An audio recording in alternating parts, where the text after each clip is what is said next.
আবে তুই পুকটি চিলকা মরে জায়গা কারেন্ট আমি পাঠাতে পারবো না পালা বাল কামানি রাখুন বিল দেওয়ার দিকে না আমার একটু কারেন্ট পালাছে কি না পালাছে এতবার ফোন করছে মনে হয় বহু এতবার ফোন করে না শালা বাল কামানি গেল তুই হ্যালো স্যার আমি বিজলি বিভাগ থেকে ইমরুল বলছি। তাহলে তুই কারেন্টটা পাঠাবি না তাই তো? স্যার রাত থেকে বৃষ্টি হয়েছে বুঝলেন তো, আর এই বৃষ্টিতে যদি কারেন্ট অন থাকে তাহলে একটু সমস্যা ও আছে।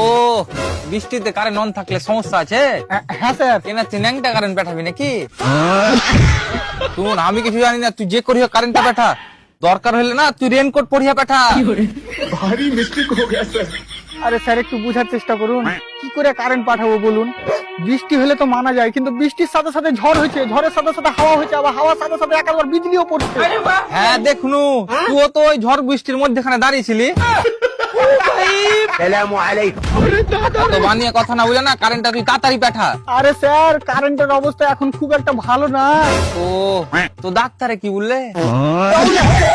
আরে শালা কারেন্ট হসপিটালে ভর্তি না যে ডাক্তার কিছু বলবে, তার ছিঁড়ে গেছে। বালে 2 ফোঁটা বৃষ্টি পড়েছে, অতি তোর তার ছিঁড়ে গেছে। আবে তুই কি জানিস রাতের বৃষ্টিতে তোরই পাড়ার কারেন্টের তারে বেল লেগে গেছে। শুধু বেল লেগেছে, ওর মধ্যে মারপিটে লেগে গেছিল। ও আর আমি যদি ঠিক সময় না পৌঁছতাম তো একটা তার মার্ডারই হয়ে যেত। আরে স্যার একটু বোঝার চেষ্টা করুন, আমি যদি এখন কারেন্টটা অন করি সাথে সাথে তারে আগুন লেগে তার ছিঁড়ে পড়ে যাবে। তো তোরা কে এত মুখ শুদ্ধি করে, কে এত ভারী কারেন্ট বানাইতে বলেছে? হালকা করে পাঠা।